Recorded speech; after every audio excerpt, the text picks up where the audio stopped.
See the things Nigerians stands to lose if they don't legalize gay marriage, that is same-sex marriage.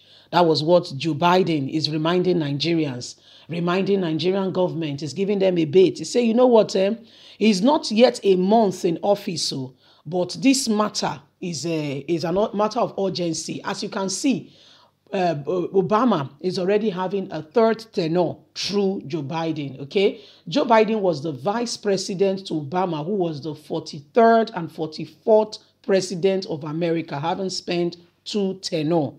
Is it correct? But anyway, he was the 44th president of the United States of America. After that, it was Donald Trump who spent 45th, and now Joe Biden 46th. Let's get straight into the news and get all the details. Please don't forget to give us a thumbs up, subscribe if this is your first time.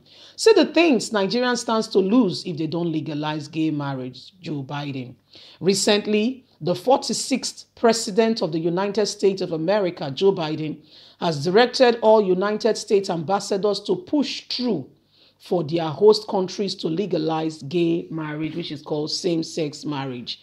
This law was first introduced by the 44th president of the United States of America, Barack Obama, which he implicated to the extent that some foreign countries started after his legalization of the same.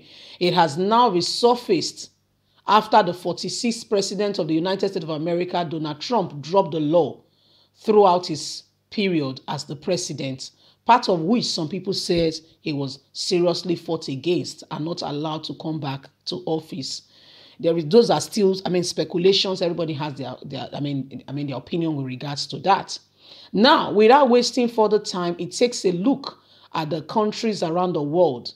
We look, and it says to the countries around the world, look what you will lose if you fail to implement these laws and legalize gay marriage.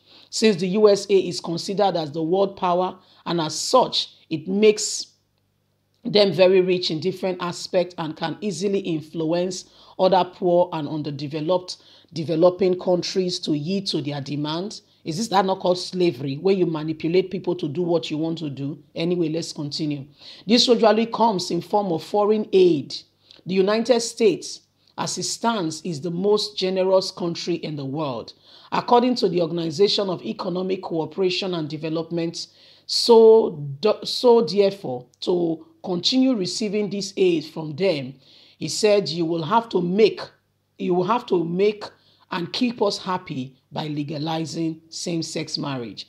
The USA gives over $34.73 billion in foreign aid, making it the highest country in the world.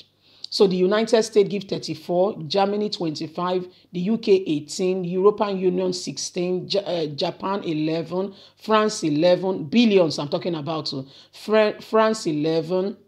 Italy 5, Sweden 5, Nigeria not there, no African country. That's why we are poor. If you don't give, there's no way you can receive. I'm sorry to say. That's why if not we are not poor, we are rich. That's why the country is still being termed poor, because you don't give.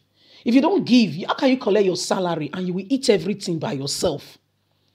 You don't give to God, you don't give to man, you don't help people around you. You will see, you think that you are holding the money. Have you heard of what the word called, I'm not saying you'll be sick, I'm just giving an instance. We'll continue with the news.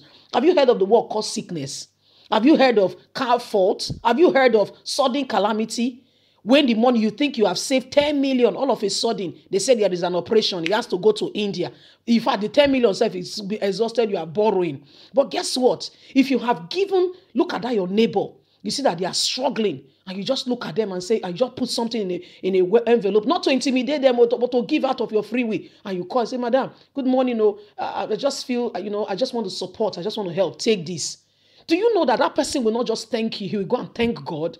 Then guess what? God, who oversees men, will say, no, sickness cannot come. So that your 9.8 million after giving 200,000 is still well kept, secured.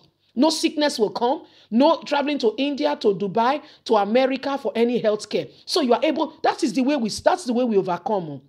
Well, let's not go into that. Let's continue with Joe Biden and his matter. Also, most of the Nigerian foreign and, sorry, my dear, let me continue. Most of Nigerian foreigners and the foreign aids come from the United States. This makes us to be seriously dependent on the United States for aid. Can you see that? One, money. This is what Joe Biden has said to Nigerians. So with our currency and our current economic stability, the devaluation of the naira and the horrifying impacts of the economy being hit by the COVID-19 stands a desperate need for financial assistance. With this law not being implemented, the United States will cut financial assistance to Nigeria and equally stop other countries from rendering help financially to Nigeria. Did you hear that? So the United States gives us money. Number two, they said they will stop food. Food supply. Food and supplies will be stopped. For food, most Nigerians, do you know that as far as toothpick we import? When we have forests all over the place, when one man, children who have gone to school, young men and women can come together, put resources, buy the equipment from Europe or America, good countries or companies that have made this thing, bring it back home, package the thing, and we begin to supply to hotels, restaurants, and the rest. We are importing, I'm talking about as little as toothpick. Not to mention toiletries, not to mention provisions and the rest. It is true, investigate. I'm not giving you fibbles. I'm telling you the fact. Consider the fact that our consumable in Nigeria are mostly imported.